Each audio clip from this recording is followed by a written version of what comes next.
बेटा मैंने अभी आपसे डिस्कस किया था कैश फ्लो स्टेटमेंट का फॉर्मेट। अब कैश फ्लो के फॉर्मेट में कुछ हमें वर्किंग नोट की भी रिक्वायरमेंट होती है। लाइक हमें मशीनरी अकाउंट जरूर आना चाहिए। बिना मशीनरी अकाउंट के हमारे ना तो हम लॉस निकाल पाएंगे ना हम प्रॉफिट निकाल पाएंगे, और डेप्रिसिएशन निकालने में भी प्रॉब्लम होती है। तो हमें मशीनरी अकाउंट बनाना है एक, दूसरा बनाना है प्रोविज़न फॉर डेप अकाउंट, और एक आ जाता है आपका प्रोविज़न फॉर टैक्स। क्या आ जाता है? Provision for tax. ओके, ये सीख लीजिए। सबसे पहले आपको पता होना चाहिए machinery is your asset, provision for dep is your liability, ठीक है, and provision for tax is also your liability. Liabilities के बैलेंस हमेशा क्या आ जाते हैं? क्रेडिट। कहाँ जाते हैं? Credit side. और एसेट के बैलेंस कौन सी साइड जाते हैं? Debit side. तो जो एसेट का मशीनरी का ओपनिंग बैलेंस आपको दिखेगा उसको आप डेबिट साइड लिखेंगे, ठीक है। To balance brought down. अगर ओपनिंग इधर आएगा तो क्लोजिंग यहाँ आएगा। By balance carry down. Provision for tax का ओपनिंग बैलेंस इस साइड नहीं लिख सकती क्योंकि ये लायबिलिटी है। यहाँ क्या लिखा जाएगा? By balance brought down. और इधर क्या लिखा जाएगा? To balance carry down. Clear? पहले मैं बैलेंसेस डालना सिखा रही हूँ आपको, ठीक है। अच्छा, अब प्रोविज़न फॉर टैक्स का दिस इज ऑल्सो लायबिलिटी। कोई भी प्रोविज़न है, रिजर्व है, वो लायबिलिटी ही काउंट किए जाते हैं। उनके बैलेंसेस हमेशा क्रेडिट साइड ही आते हैं। तो by balance brought down and to balance carry down. Clear बेटा? अब हमने मान लीजिए हमारे पास स्टेटमेंट आता है कि अ पीस ऑफ मशीनरी जिसकी कॉस्ट 7 लाख थी उसको हमने सोल्ड कर दिया 5 लाख में। कितने में सोल्ड कर दिया? 5 लाख में सोल्ड कर दिया। और उसका डेप्रिसिएशन जो है वो ड्यूरिंग द ईयर 1,80,000 है। क्या है? 1,80,000 है। फॉर एग्जाम्पल कह रही हूँ। तो आप क्या करेंगे? कितने में बेचा?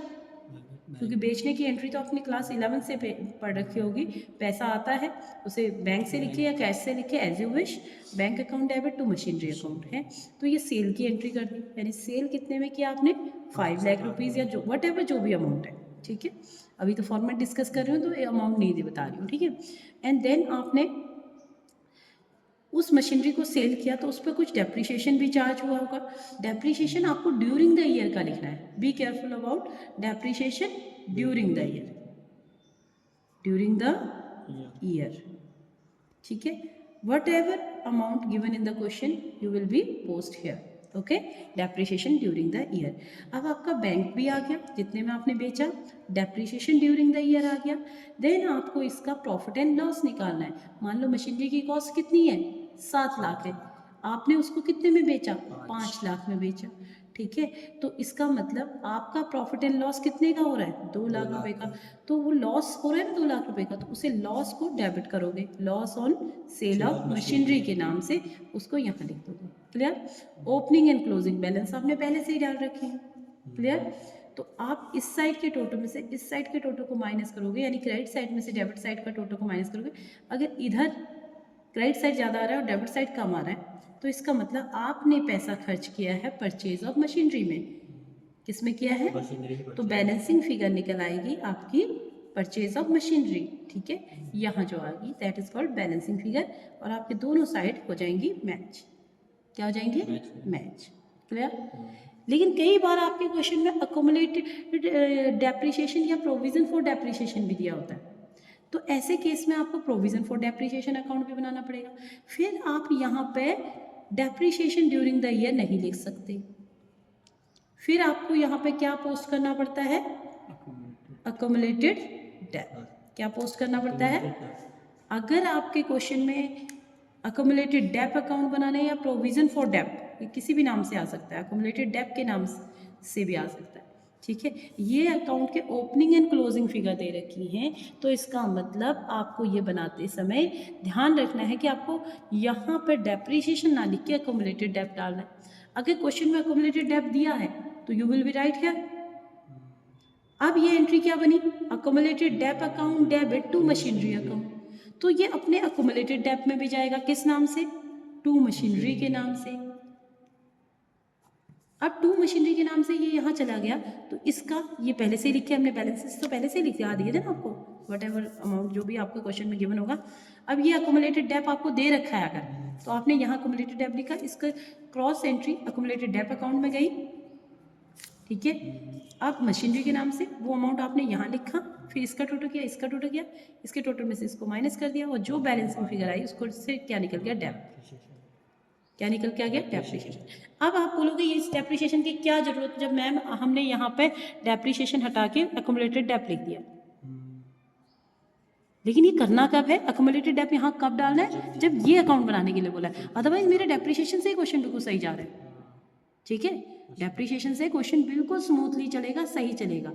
ये कब करना है, अकोमुलेटेड डेप कब लाना है बेटा, जब आपके क्वेश्चंस में opening and closing figure of accumulated dep given है या प्रोविजन फॉर डेप गिवन है, ठीक है, फिर आप इसको बनाएंगे। लेकिन उसके साथ आपको मशीनरी की सेल वैल्यू की भी इंफॉर्मेशन होनी चाहिए, नहीं तो अगर आपके पास ओपनिंग क्लोजिंग है और आप अकाउंट बनाने लग जाते हैं तो उससे आपको क्या सिर्फ डेप मिलना है, ठीक है। तो अभी आपने मशीनरी करके डाल दिया इसको, और आपका डेप आ गया, डेप ऑपरेटिंग एक्टिविटी में ऐड होने के लिए चला जाता है, यस या नो, ठीक है। तो ये डेप वहाँ यूज़ हो जाएगा, ओके। तो इस अकाउंट से को बनाने से भी आपको वहाँ के लिए हेल्प मिल रही है, क्लियर। अब आ जाती है बात बेटा आपके प्रोविज़न फॉर डेप की, सॉरी प्रोविज़न फॉर टैक्स की। इसका ओपनिंग आपने डाल रखा है, इसका क्लोजिंग आपने डाल रखा है। अब आपके क्वेश्चन में क्या गिवन दिया है एडजस्टमेंट में, आप ये देखोगे। अब उन्होंने बोला है tax during the year paid, tax during the year paid लिखा है, amounting to rupees whatever जो भी हो अकॉर्डिंग टू क्वेश्चन। तो आप इस पेड को टू बैंक करके यहाँ डाल देंगे, क्लियर। और उसके बाद आप इसका टोटल करेंगे, और जो निकल के आएगा उसको स्टेटमेंट ऑफ पीएनएल बोला जाएगा, स्टेटमेंट ऑफ पीएनएल। ये जाएगा आपके वर्किंग नोट में, प्रोविजन फॉर टैक्स जो हम ऐड करते हैं, ठीक है।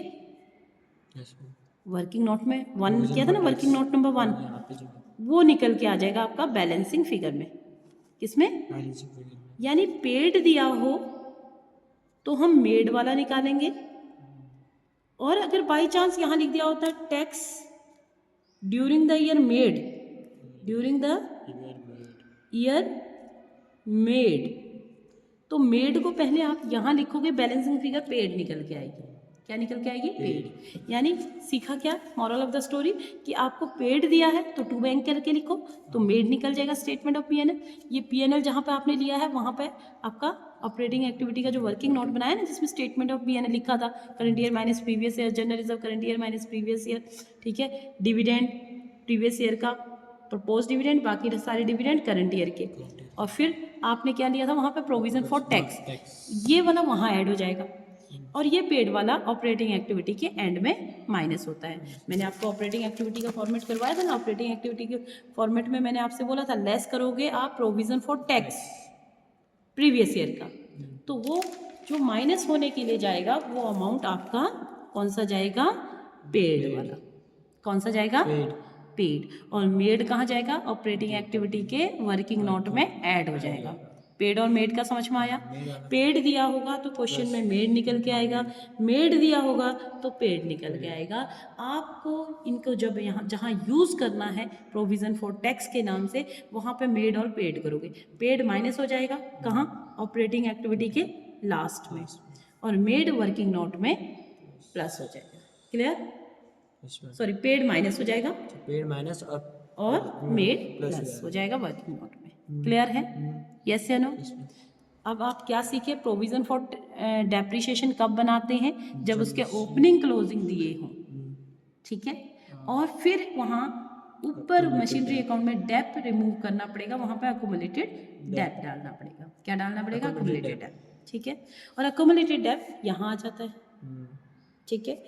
अगर बाई चांस आपको अकोमुलेटेड डेप दिया ही नहीं है, ओपनिंग क्लोजिंग दे रखे हैं, तो आप ओपनिंग डालो, क्लोजिंग डालो, डेप्रिसिएशन दिया होगा, फिर आपको अकोमुलेटेड डेप नहीं दिया तो डेप्रिसिएशन दिया होगा ड्यूरिंग द ईयर, वो डेप्रिसिएशन ड्यूरिंग द ईयर यहाँ डालोगे, इन दोनों के टोटल में से इसको माइनस कर दोगे, मशीनरी निकल जाएगा। यानी ये निकल गया अकोमुलेटेड डेप।